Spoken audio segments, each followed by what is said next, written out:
পাকিস্তান সরকারের বিরুদ্ধে এবারে তুমুল বিক্ষোভ অধিকৃত কাশ্মীরে।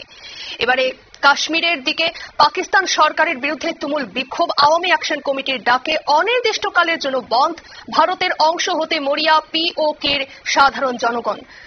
পাকিস্তান সরকারের বিরুদ্ধে তুমুল বিক্ষোভ অধিকৃত কাশ্মীরে আওয়ামী অ্যাকশন কমিটির ডাকে অনির্দিষ্টকালের জন্য বন্ধ ঘোষণা করা হয়েছে এবং বিক্ষোভকারীরা পাকিস্তানের সরকার নীতির বিরুদ্ধে তারা প্রতিবাদ জানাচ্ছে। ভারতের অংশ হতে মরিয়া পিওকের সাধারণ জনগণ। এই নিয়ে বিস্তারিত জানবো। আমাদের সঙ্গে যুক্ত হয়ে গেছে প্রতিনিধি সৌম্য মুখোপাধ্যায়। সৌম্য, কি জানতে পারছো?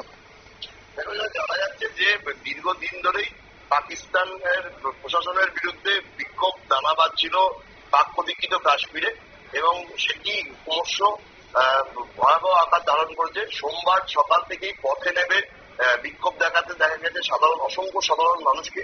যেটা জানা যাচ্ছে যে আওয়ামী অ্যাকশন কমিটি বলে একটি সামাজিক সংগঠনের তরফ থেকে এই বন্ধ ডাকা হয়েছিল এবং সেখানে বিক্ষোভ মিছিল হচ্ছিল। পুরো অঞ্চল জুড়ে রীতিমতো চাক্কা জ্যাম কর্মসূচি চলছে এবং সমস্ত দোকান বন্ধ করা হয়ে গেছে। গত রাত থেকেই এই বিষয়টি বুঝতে পেরে শাহবাজ শরীফ সরকারের তরফ থেকে পাক অধিকৃত কাশ্মীরের ইন্টারনেট পরিষেবা বন্ধ করে রাখা হয়েছে। পরিস্থিতি নিয়ন্ত্রণে আনতে পাকিস্তানের সেনাবাহিনী নামানো হয়েছে বিভিন্ন জায়গায়, কিন্তু তা সত্ত্বেও মানুষকে কন্ট্রোল করা যাচ্ছে না। কারণ মানুষ হাজার হাজার মানুষ ব্যানার হাতে নিয়ে পথে নেমে বিক্ষোভ দেখাচ্ছে। কমিটির যেটা আওয়ামী অ্যাকশন কমিটির দাবি হচ্ছে যে পাকিস্তানে বসবাসকারী কাশ্মীরি শরণার্থী যারা আছে তাদের জন্য যে 12টি আসনের সংরক্ষণের পদ্ধতি এতদিন ধরে চলা হচ্ছে সেটি বাতিল করার সিদ্ধান্ত নেওয়া হয়েছে এবং 38 দফা দাবি রাখা হয়েছে। মূলত অভিযোগ হচ্ছে যে গোটা অঞ্চলে থেকে খনিজ সম্পদ লুট করা হলেও সেখানকার স্বাস্থ্য, শিক্ষা এবং ভেঙে পড়েছে। পানীয় জলেরও অভাব দেখা গেছে। ফলে মানুষ বারবার অভিযোগ জানালেও কোনো পদক্ষেপ করা হয়নি। পাশাপাশি সরকারি কাজে বিভিন্ন রকমের দুর্নীতি চলছে, ঘুষ নেওয়া হচ্ছে সাধারণ মানুষ, যার ফলে তাদের জীবন কাটাতে পারছে না। আর এই পরিস্থিতির বিরোধিতা করে ইতিমধ্যেই তারা অনির্দিষ্টকালের বন্ধ ডেকেছে। স্থানীয় আইনজীবী থেকে আরম্ভ করে সরকারি আধিকারিকরাও এই বন্ধে অংশ নিয়েছে। এই বিষয়টিকে কেন্দ্র করে পাকিস্তান সরকারের সাথে পাক অধিকৃত প্রশাসনের রীতিমতো দ্বন্দ্ব দেখা গেছে এবং যেটা জানা যাচ্ছে যে ইতিমধ্যেই ওই বন্ধের মিছিল থেকে ভারতের ফিরিয়ে দেওয়ার দাবি জানানো হচ্ছে। বিষয়টি নিয়ে রাজনাথ সিং কিছুদিন আগে মুখ খুলেছিলেন। তিনি জানিয়েছিলেন যে পাক অধিকৃত কাশ্মীরে আমাদের হামলা চালানোর কোনো প্রয়োজন নেই, ওটা আমাদেরই। পিএফও একদিন নিজের থেকেই বলবে যে আমরা ভারতের অংশ।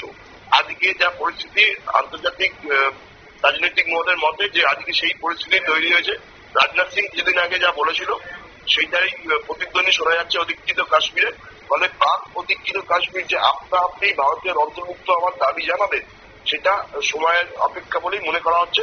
খুব শিগগিরই পাক অধিকৃত কাশ্মীর সহ বালুচিস্তান জুড়ে একটা তীব্র বিক্ষোভ তৈরি হওয়ার সম্ভাবনা রয়েছে। ইতিমধ্যেই ভারতীয় গোয়েন্দা সংস্থা এই বিষয়ে কাশ্মীর প্রশাসনকে সতর্ক করেছে যাতে পাক অধিকৃত কাশ্মীরের আন্দোলনের রেশ বা বিক্ষোভের রেশ ভারতে এসে না পৌঁছয়।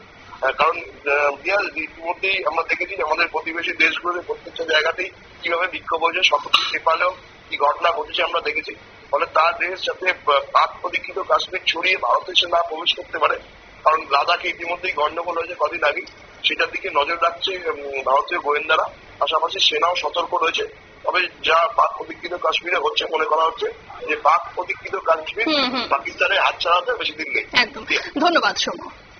আপনারা শুনলেন, মূলত অধিকৃত কাশ্মীর ক্ষোভে ফুঁসছে পাক সরকারের বিরুদ্ধে। দীর্ঘদিন থেকে ক্ষোভে ফুঁসছে তারা। যে অভিযোগ, গোটা অঞ্চলের স্বাস্থ্য, শিক্ষা, পরিকাঠামো এবং পানীয় জলের অভাব গুরুতর। আর তাই তো অনির্দিষ্টকালের জন্য বন্ধ ডেকেছে আওয়ামী অ্যাকশন কমিটি। নিয়ে নিচ্ছে ছোট একটি বিজ্ঞাপন বিরতির সঙ্গে থাকুন।